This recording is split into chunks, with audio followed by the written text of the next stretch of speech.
land of Arakan has been Buddhist for close to 2,000 years. The land is saturated with Buddhism, and the faith is reflected everywhere.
The Rakhine people are not encroaching on any other people's land.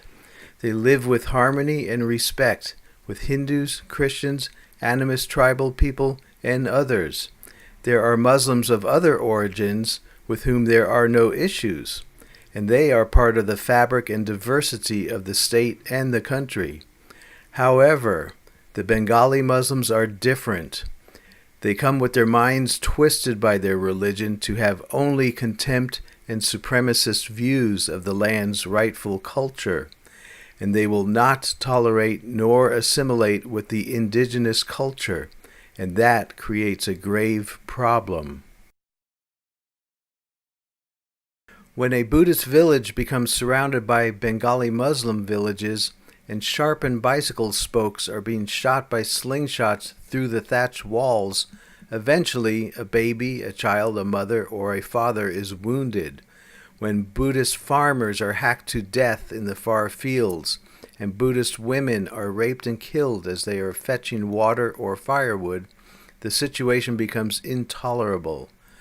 When the neighboring Buddhist village is set afire, and Bengali men and boys are hacking people to death while shouting in Bengali, "Cut the heads off the Buddhist infidels," when the Buddhist temples are attacked, and the statues of Buddha have their heads cut off, and Buddhist monks have to fight for the first time in their lives because they are being attacked and killed, the Buddhist men must do whatever it takes to stop the violence against them, their families, their villages, and their culture.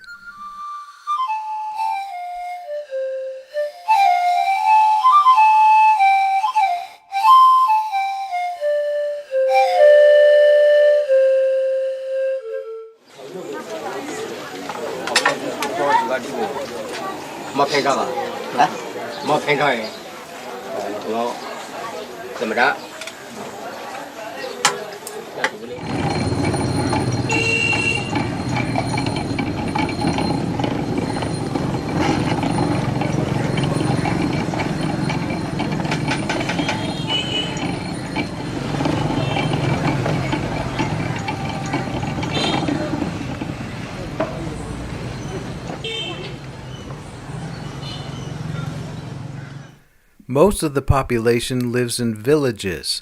Buddhists, Hindus, the tribal Myo, Tet, Daignet, and others get along fine with each other. But all of them fear the Bengali Muslims and their supremacist violence. Nobody is comfortable living with or even near Bengali Muslims.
What is happening in Rakhine State, Myanmar, historically known as the Buddhist kingdom of Arakan, is also ongoing and happening in Bangladesh, where horrible massacres, village burnings, rapes, and violence are decimating the remaining population of Buddhists, which is less than 1% of the total population of Bangladesh.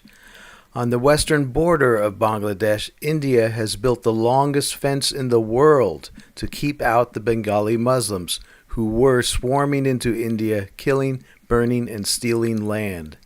And in the north of Bangladesh, the Muslims are doing the same to the Bodo tribes, who are being relentlessly displaced from their homelands by the aggressive and supremacist Bengali Muslims. As well, in southern Thailand, the Buddhists are being terrorized, killed, and sent fleeing.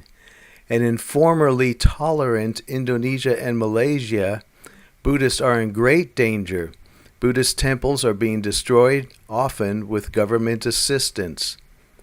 All of this mayhem is by people who have a religion called Islam, which proclaims that Allah instructs Muslims to kill, conquer, and destroy every culture, every other religion, and every person that does not submit to Islam. And their holy book, the Quran, reiterates that hundreds of times. It is a religion of intolerance, supremacy, and violence, in which its followers have no shame, no guilt, and no compassion towards infidels. Let it be said, there are many Muslims in the world who are peaceful and kind people. They are largely born into the faith and thankfully do not follow the Quran and are not interested in all of this jihad nonsense. But there are millions upon millions of Muslims completely brainwashed by a bloody, primitive ideology that threatens the world all over, as we can witness in Nigeria, Syria, Pakistan, Sri Lanka, Bangladesh, and various countries of Europe even.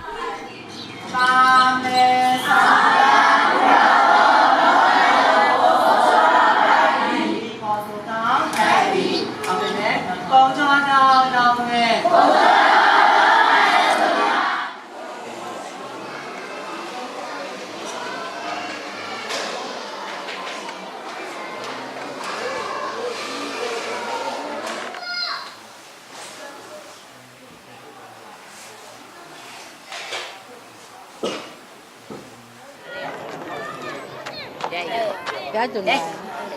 Gái tuần này. Gái bây giờ đạp. Chưa là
vậy.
There are also the cultures of several minorities to safeguard and preserve.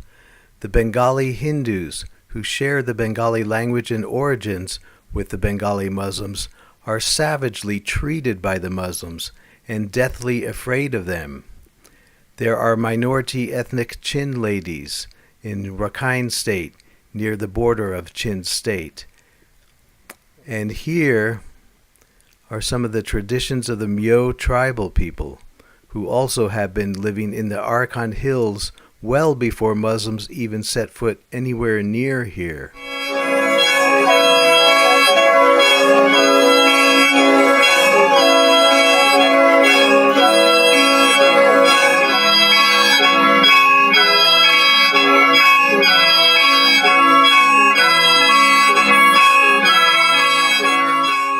Much of the world has been misled and fooled by a relentless barrage of manipulative and demonizing and outright false media, which has suffocated the voices, fears, and concerns of so many victims, such as the Rakhine Buddhist people.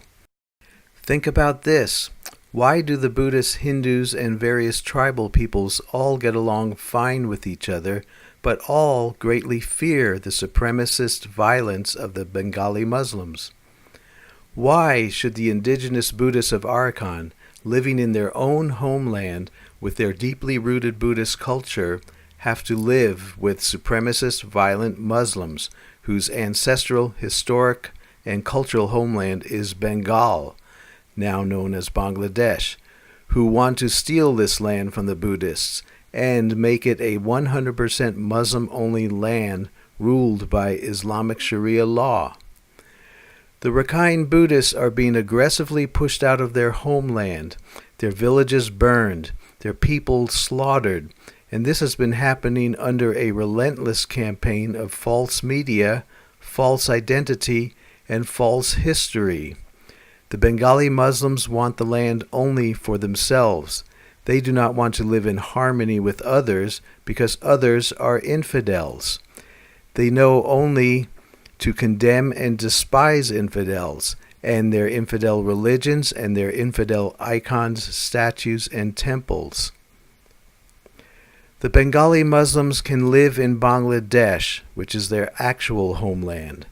They have proven again and again that they cannot live anywhere near non-Muslims, and therefore they should not be allowed back into Rakhine State. When they are absent, there are no killings, no village burnings, no intimidation, and no fears.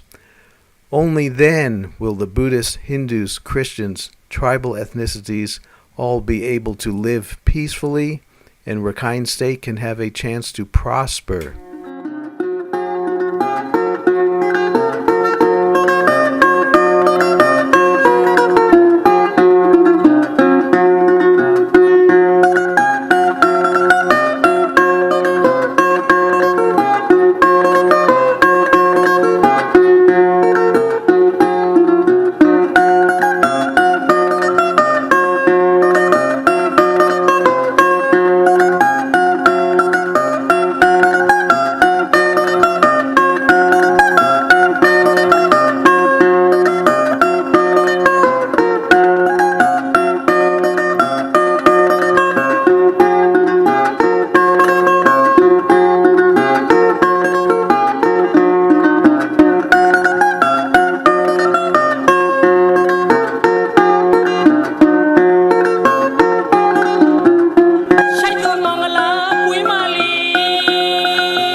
Let us save, protect, and preserve this beautiful culture.